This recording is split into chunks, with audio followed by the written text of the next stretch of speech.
പുതുക്കാട് നിയോജകമണ്ഡലം LDF സ്ഥാനാർത്ഥി K Ramachandran Pulakkattukara holy family സ്കൂളിൽ കുടുംബസമേതമെത്തി വോട്ട് രേഖപ്പെടുത്തി. കഴിഞ്ഞ 5 വർഷത്തെ പുതുക്കാടിന്റെ വികസനം ഈ തിരഞ്ഞെടുപ്പിനെ സ്വാധീനിക്കുമെന്ന് കെ രാമചന്ദ്രൻ വിലയിരുത്തി.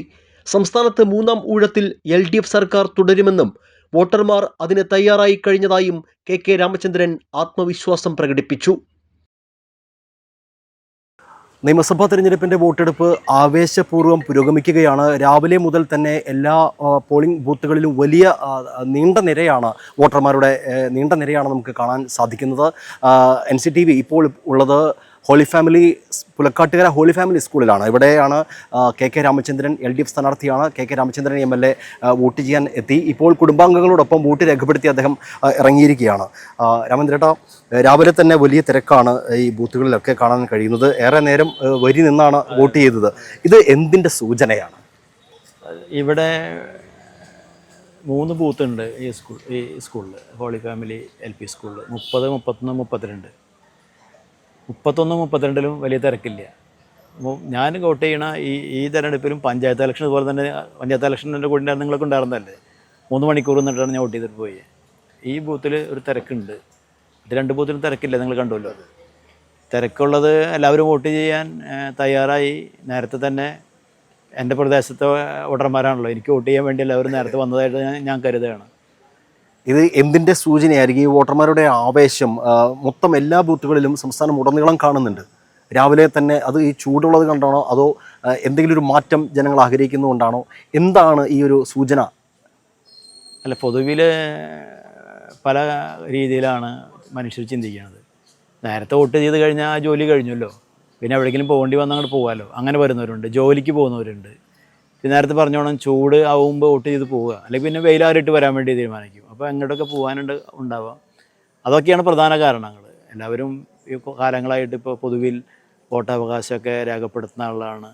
അത് ശരിയായ രീതിയിൽ രേഖപ്പെടുത്താൻ വേണ്ടി അവരൊക്കെ വോട്ടർമാർ പൊതുവിൽ ശ്രദ്ധിക്കുന്നത് നമ്മൾ കണ്ടിട്ടുണ്ട്. ഇവിടെ ആ നിലയിൽ തന്നെയാണ് ഈ മണ്ഡലത്തിൻ്റെ വികസന പ്രവർത്തനങ്ങൾക്ക് വോട്ട് ചെയ്യും എന്ന് തന്നെയാണ് ഞാൻ കരുതുന്നത്. ഇപ്പോൾ സംസ്ഥാന തലത്തിൽ ഒരു 3ാം LDF സർക്കാർ വരുന്നു. പുതുക്കാട് കെ രാമചന്ദ്രൻ 2ാം ഊഴത്തിൽ തുടരും എന്ന് തന്നെ ആത്മവിശ്വാസം ഇപ്പോഴും ഉണ്ടോ? തീർച്ചയായും നേരത്തെ മുതലുള്ളതാണ്. അത് കൂടിയിട്ടുള്ളൂ. ഇവിടെ ഇപ്പോൾ 5 വർഷത്തെ MLA നിലയുള്ള പ്രവർത്തനങ്ങൾ പൊതുവിൽ ജനങ്ങൾ പൊതു സ്വീകാര്യത ഞാൻ ഉണ്ടാക്കിയെടുത്തിട്ടുണ്ട്. ആ പൊതു സ്വീകാര്യത ജനങ്ങൾ അത് ചർച്ച ചെയ്യപ്പെടുന്നുണ്ട്. തീർച്ചയായും ഈ നിയോജക മണ്ഡലത്തിൽ നമ്മൾ ജയിക്കുമല്ലോ. അതാണ്. കേരളത്തിലൊരു 3ാം LDF സർക്കാർ ഉണ്ടാകും. തീർച്ചയായും 3ാം LDF സർക്കാർ ഉണ്ടാകും കേരളത്തിൽ.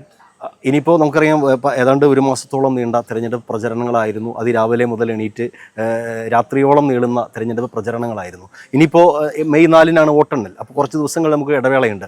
ഇപ്പോൾ ഇനി വിശ്രമമാണോ, അതോ MLA എന്ന നിലയിൽ ഏതെങ്കിലും തരത്തിൽ നമ്മുടെ കർത്തവ്യങ്ങൾ പൂർത്തീകരിക്കാനുണ്ടോ? ഞങ്ങൾക്ക് പൊതുപ്രവർത്തകർക്ക് വിശ്രമമില്ല. മനുഷ്യരുടെ ഇലക്ഷൻ ഇപ്പോൾ വരണതല്ലേ. ഇലക്ഷൻ ഇനി അടുത്തത് വരുന്നത് വരെ നിലവിൽ MLA ആയിട്ടാണല്ലോ ജനങ്ങൾ, MLA ആണല്ലോ.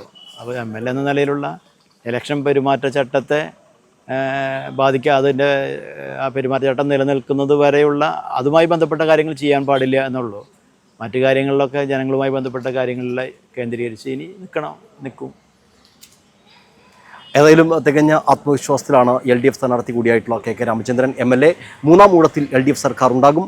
പുതുക്കാട് കെ രാമചന്ദ്രൻ തുടരും എന്ന ആത്മവിശ്വാസം അദ്ദേഹം പ്രകടിപ്പിക്കുന്നു. ക്യാമറമാൻ നന്ദുവിനൊപ്പം ആൻഡോ കല്ലേരി, NCTV ന്യൂസ്, പുതുക്കാട്. ഇതേ ബൂത്തിൽ വോട്ട് ചെയ്യാനെത്തിയ അയൽക്കാരനും BJP സ്ഥാനാർത്ഥിയുമായ നാഗേഷിനെ കണ്ട് കുശലം പറഞ്ഞാണ് മറ്റ് ബൂത്തുകൾ സന്ദർശിക്കാൻ KKR മടങ്ങിയത്.